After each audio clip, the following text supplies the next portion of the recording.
नमस्कार, जय श्री कृष्णा, राधे राधे। आप सभी का बहुत बहुत स्वागत है आपके इस प्यारे सी यूट्यूब चैनल स्टडी लट पे।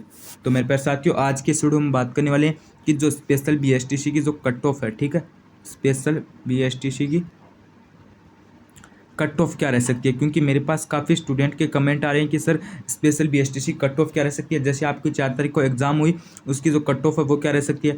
कोई बता रहा है कि सर मेरी इतनी बन रही है, मेरे को कॉलेज मिल जाएगी या फिर नहीं मिलेगी। तो मैं थोड़ा सा इस वीडियो में आपको विस्तार से बताने की कोशिश करूंगा। और आज के इस वीडियो में आपको ये भी बताऊंगा कि जो नॉर्मलाइजेशन है, ठीक है, वो क्या होता है, वो किस हिसाब से होता है, उसमें क्या फ़ायदा होता है या फिर नुकसान होता है, नंबर कटते हैं या फिर जुड़ते हैं, वो सारी वीडियो में इस वीडियो में चर्चा करेंगे। और एकदम आपको कैटेगरी वाइज, यानी आपकी ओबीसी हो गई, ठीक है, एक सेकेंड, हाँ, एकदम कैटेगरी वाइज हम आपको बताएंगे। ओबीसी, जनरल, ठीक है, और उसके बाद आपकी एससी, और उसके बाद एसटी आपकी, यानी सभी कैटेगरी की आपकी एमबीसी, यानी सभी कैटेगरी आपकी ईडब्ल्यूएस, ठीक है, सभी कैटेगरी की हम कट ऑफ देखने वाले हैं। तो थोड़ा सा आपको इस वीडियो को पूरा समझना है और आपको इस 9 से 10 मिनट के वीडियो को पूरा देखना है। और एक मेरी बात ध्यान से सुन लेना, जो न्यू स्टूडेंट है वो एक बार प्लीज़ चैनल को सब्सक्राइब कर लेना, क्योंकि आपकी स्पेशल बीएसटीसी का रिजल्ट जारी होगा। आपको आगे क्या प्रक्रिया करनी है, आपको कैसे कॉलेज मिलेगी, क्या आपकी प्रक्रिया रहेगी, कैसे काउंसलिंग होगी, कैसे कॉलेज अलॉट होगी, सारी डिटेल्स आपको मिल जाएगी। तो चैनल को सब्सक्राइब अत्यावश्यक कर लेना। तो चलिए आज की इस वीडियो को शुरू कर लेते हैं, ज़्यादा कुछ देरी नहीं करेंगे और वीडियो को अच्छी तरीके से आपको समझना है, ठीक है। तो सबसे पहले मैं बता देता हूँ आपकी एग्जाम कितनी पारियों में हुई, ठीक है, आपकी, एक सेकेंड, हाँ, आपकी जो परीक्षा है,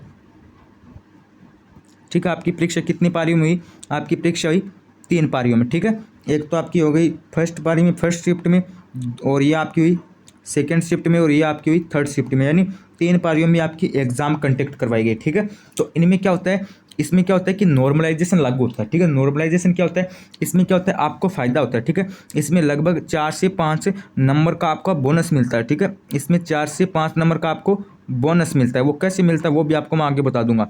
हाँ, देखिए इसमें क्या होता है, सबसे पहले देखिए, हाँ, मान लीजिए आपकी जो फर्स्ट पारी है, ठीक है, उसके बाद जो सेकंड पारी है, और उसके बाद जो आपकी थर्ड पारी है, ठीक है, ये 3 आपकी पारी हुई, ठीक है।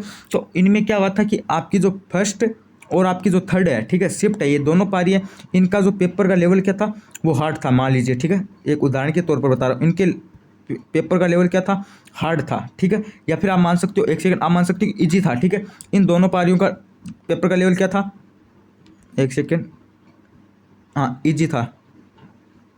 इनके पेपर का लेवल एकदम इजी था, यानी एकदम से आसान था। उसके बाद क्या हुआ था कि जो सेकंड पारी है उसका पेपर क्या था, हार्ड था, उनका पेपर क्या था, हार्ड था। इस हिसाब से क्या हुआ, जो फर्स्ट और जो थर्ड है, ठीक है, फर्स्ट और जो थर्ड है, उनके स्टूडेंटों का नंबर का एवरेज, यानी उनके रिजल्ट में कितने नंबर बन रहे हैं, उनके रिजल्ट में लगभग नंबर बन रहे हैं, मान लीजिए आप 70 नंबर बन रहे हैं, ठीक है, 70 नंबर उनके एवरेज बन रहे हैं। और लेकिन जो सेकंड शिफ्ट थी आपकी, ठीक है, सेकंड शिफ्ट के जो स्टूडेंट थे उनके नंबर कितने बन रहे हैं, उनके नंबर बन रहे हैं 65, ठीक है, उनके एवरेज 65 नंबर बन रहे हैं, क्योंकि इनका पेपर हार्ड था, टफ था, और इनका पेपर ईजी था, ठीक है, आसान था। तो इनके ऐसे में 5 नंबर ज़्यादा बन रहे हैं। तो नॉर्मलाइजेशन में क्या होगा, या तो आपको सेकंड शिफ्ट वाले हैं, ठीक है, उदाहरण के लिए मान सकते हो कि जो जिनका पेपर आसान हुआ, ठीक है, जिनका पेपर ईजी हुआ, ठीक है, उनके नंबर ज़्यादा बन रहे हैं। जिनका पेपर हार्ड हुआ उनको 5 नंबर के बोनस दिए जाएंगे, ठीक है, उनको 5 नंबर अतिरिक्त दिए जाएंगे, ठीक है, फ्री में आपको 5 नंबर दे दिए जाएंगे, ठीक है। वो आपको कितने भी मिल सकते हैं, वो तो पहले दोनों का एवरेज होगा, और उसके बाद, ठीक है, उसके बाद अगर आपकी शिफ्ट 3-4 नंबरों की आपकी शिफ्ट में डिफरेंस रहता है एवरेज में, या फिर आपका पेपर हार्ड था, तो आपको लगभग ज़्यादा नहीं मिलते हैं, आपको मान सकते हो 3 से 5 नंबर, ठीक है, 3-4-5 इतने नंबर आपको मिल सकते हैं, ठीक है, 4-5 नंबर आपको बोनस के अंक के रूप में मिल सकते हैं, ठीक है। तो इस हिसाब से तो आपका नॉर्मलाइजेशन होता है, ठीक है। ये प्रक्रिया तो आपकी नॉर्मलाइजेशन की थी। अभी हम बात करेंगे कि आपकी कट ऑफ क्या रह सकती है, ठीक है। अभी हम कट ऑफ के बारे में बात करेंगे। वैसे तो आपकी कोई ऑफिशियल कट ऑफ है, वो एकदम पूरे इंडिया के अंदर नहीं रहती है, ठीक है, आपकी कॉलेज सेलेक्ट किया उस हिसाब से रहती है, ठीक है। एक सेकंड में आपको समझा देता हूँ। हाँ, कट ऑफ आपकी क्या रहती है, आपने जो कॉलेज सेलेक्ट किया, ठीक है, उस आधार पर आपकी कट ऑफ रहेगी, ठीक है। तो मान लीजिए आपने जो कॉलेज सेलेक्ट किया, ठीक है, एक सेकंड यहाँ पे लिख देता हूँ, ये कॉलेज है, ठीक है, इसमें कुल कितनी सीटें हैं, इसमें आप मान सकते हो कि 100 सीटें आपने जो कॉलेज सेलेक्ट की, ठीक है। आपने मान लीजिए 3 कॉलेज सेलेक्ट की, ठीक है, और तीनों में मान लीजिए एक कॉलेज है, इसमें 100 सीटें हैं, ठीक है। इसमें क्या कि जो 100 सीटें लगभग इसकी कट ऑफ क्या रही, मतलब सभी स्टूडेंट के कट ऑफ रही, मान लीजिए 55 नंबर रही, ठीक है, 55 नंबर रही, मतलब 55 से ऊपर, या फिर जिसके 55 नंबर बन रहे उनको ले लिया, ठीक है, उनको मतलब कॉलेज के अंदर ले लिया, कट ऑफ कॉलेज के इस आधार पर रहती है, ठीक है। अगर मान लीजिए उनको ले लिया और आपके नंबर 53 बन रहे हैं, ठीक है, आपके कितने नंबर बन रहे हैं, आपके 53 नंबर बन रहे हैं, तो इसमें क्या होगा कि मान लीजिए 100 में से 3-4 विद्यार्थी ऐसे होंगे, ठीक है, जिन्होंने जो डॉक्यूमेंट जमा नहीं करवाएंगे, ठीक है। तो इसमें क्या होगा कि फिर 3-4 सीटें आपकी खाली रहेगी, तो इनमें क्या होगा कि आपको ले लिया जाएगा, ठीक है। जो आपके 53 नंबर बन रहे हैं उनको इस कॉलेज में ले लिया जाएगा। इस हिसाब से कट ऑफ रहती है पूरे, मतलब ऑल इंडिया कट ऑफ नहीं रहेगी, ठीक है। जो कॉलेज आपने फॉर्म भरती थी, 3 कॉलेज आपने सिलेक्ट किया, ठीक है, 3 कॉलेज आपने सिलेक्ट किया, उनकी कट ऑफ रह सकती है, ठीक है, उनकी कट ऑफ रहती है। फिर भी मैं बता देता हूँ पिछली बार क्या हुआ था। पिछली बार कट ऑफ रही आपकी मिनिमम कट ऑफ, एकदम मतलब बहुत सी डाउन कट ऑफ रही, ज़्यादा हाई भी नहीं रही, कट ऑफ रही लगभग 40 से 45 नंबर, ठीक है, 40 से 45, इससे भी कम मान सकते हो, इससे कम कट ऑफ रही है आपकी। कब रही? जो आपका पिछली बार एग्जाम हुआ था उसके अंदर रही, लेकिन इस बार मान सकते हो कि आपकी कट ऑफ, मैं बता देता हूँ आपकी कट ऑफ रहेगी इस बार आपको एकदम बता देता हूँ, कट ऑफ बता देता हूँ एकदम कैटेगरी वाइज, और आपको बता देता हूँ कि कितनी कट ऑफ आपकी रह सकती है। तो कट ऑफ देख लीजिए आप, आपकी कट ऑफ रहेगी इस बार लगभग 60 से 65 नंबर, ठीक है, 60 से 65, या तो आप 5 नंबर माइनस जा सकता है या फिर 5 नंबर प्लस जा सकता है, ठीक है। तो एकदम एग्जैक्ट कट ऑफ नहीं है, ठीक है, मैं बता रहा हूँ। इससे या तो आपको 5 नंबर माइनस हो सकता है, मतलब 5 नंबर कम हो सकते हैं, या फिर 5 नंबर प्लस हो सकते हैं, ये खेल रहता है, ठीक है, ये खेल रहता है। या तो 5 नंबर बढ़ जाते हैं या फिर आपके 5 नंबर माइनस हो जाए। लगभग कट ऑफ इतनी रहेगी, या तो रहेगी आपकी 60-65 के मध्य, ठीक है, 60-65 के मध्य रह सकती है, इतनी कट ऑफ रहेगी आपकी। ज़्यादा कट ऑफ आपकी जाएगी नहीं और ज़्यादा डाउन भी नहीं रहने वाली है, ठीक है। इस बार न तो ज़्यादा कट ऑफ रहेगी, हाई रहेगी, और न ही डाउन रहेगी, एकदम नॉर्मल तरीके से आपकी कट ऑफ रहने वाली है, ठीक है। तो इस हिसाब की आपकी कट ऑफ रहेगी। पिछली बार आपकी बहुत ही मतलब कम कट ऑफ रही, ठीक है।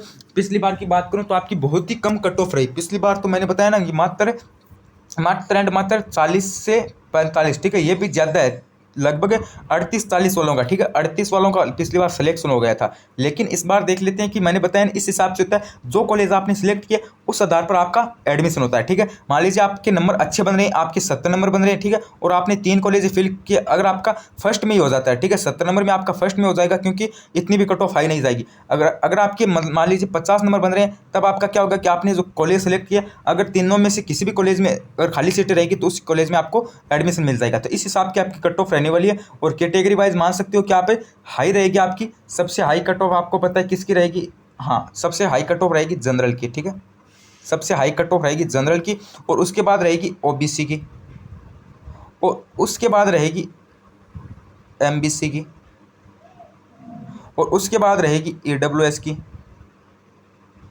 और उसके बाद रहेगी एससी की, और उसके बाद रहेगी एसटी की। एक सेकेंड, उसके बाद रहेगी एसटी की, ठीक है।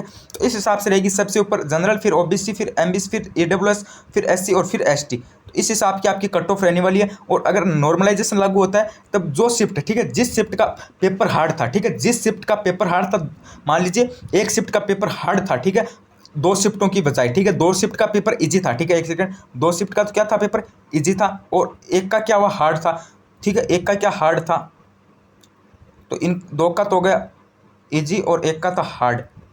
तो इनमें क्या होता है कि इनको 5 नंबर या फिर 3-4 नंबर, जितने भी एवरेज के आधार पर नंबर बनेंगे उतने नंबर आपको बोनस पे दे दिए जाएंगे। तो इस हिसाब से आपका नॉर्मलाइजेशन लागू होगा, ठीक है। अगर तीनों के एवरेज बन रहे हैं तब आपको मतलब बोनस नंबर नहीं दिया जाएगा। तो इस हिसाब की आपकी कट ऑफ रहने वाली है। और आपको मैंने बता दिया कि पिछली बार तो बहुत ही कम कट ऑफ रही, ठीक है। पिछली बार तो मैंने बताया ना कि लगभग 38 से 40 नंबर वालों का हो गया था, ठीक है, 38 से 40 नंबर वालों का हो गया था। लेकिन इस बार मैं आपकी जो 3 कॉलेज आपने फिल किया, ठीक है, 3 कॉलेज आपने फिल किए, उनमें जितने भी नंबर सीट खाली है और जितने नंबर आपके बन रहे हैं, इस हिसाब से आपके कट ऑफ रहने वाले हैं। जो सब कुछ है आपका कॉलेज के ऊपर डिपेंड करेगा, ठीक है, सब कुछ आपका पूरा का पूरा काम आपका कॉलेज के ऊपर डिपेंड करेगा, ठीक है। कैसे करेगा वो और बता देता हूँ। जितनी आपकी कॉलेज में कितनी सीटें हैं, ठीक है, वो तो एक तो मैंने बात रहती है कितनी सीटें हैं, ठीक है, और कितने मतलब कितने ने मतलब फॉर्म फिल किया है, ठीक है, कितने ने फॉर्म उस कॉलेज से कितने ने फॉर्म फिल किया है, और एक उसमें कितनी सीटें खाली है, वो सब कॉलेज पे डिपेंड करता है, ठीक है ना। जितने और अगर आपके मान लीजिए कम नंबर भी बन रहे हैं तो मतलब 4-5 दिन में आपको फिर से आपको मौका दिया जाएगा, क्योंकि बहुत सारे ऐसे स्टूडेंट होंगे, ठीक है, लगभग 5-7% ऐसे भी स्टूडेंट होंगे, ठीक है, 5-7% ऐसे भी स्टूडेंट होंगे जो डॉक्यूमेंट जमा नहीं करवाएंगे। तो आपको पता है कि आपका आराम से नंबर आ सकता है। अगर आपके अगर आप 50 से भी ऊपर हो, ठीक है, अगर आप 50 से भी ऊपर हो तब आप एकदम से सेफ हो, ठीक है, 50 से अगर आप ऊपर हो तब आप एकदम सेफ हो, ठीक है, सेफ के तौर पर मतलब आपको मिल सकती है, चांस बनते हैं कि आपको मिल जाएगी कॉलेज। अगर आप 50 से कम हो तो पता नहीं है कि आपको मिल भी जाए और नहीं भी मिले, क्योंकि पिछली बार तो कट ऑफ कम रही थी, लेकिन इस बार शायद कंपटीशन ज़्यादा है, ठीक है, इस बार क्या आपका, इस बार आपकी कंपटीशन ज़्यादा है, तो इस बार शायद कुछ पता नहीं है, हाई भी जा सकती है, ठीक है। पिछली बार तो आराम से हो गया था, ठीक है, पिछली बार तो 40 वालों का भी आराम से हो गया, लेकिन इस बार थोड़ा सा कंपटीशन ज़्यादा है तो कुछ भी हो सकता है। लेकिन जो 50 से अबो है, ठीक है, 50 से जिनके प्लस है उनका एकदम आराम से हो जाएगा, उनको बिल्कुल भी टेंशन लेने की जरूरत नहीं है। तो इस हिसाब से आपकी कट ऑफ रहेगी, जल्दी आपका रिजल्ट आएगा तो हम आपके बीच में वीडियो बनाकर जरूर लेकर आएंगे। तो तब तक के लिए अगर आप बने रहिए स्टडी अलर्ट के साथ, like share and subscribe study alert. धन्यवाद।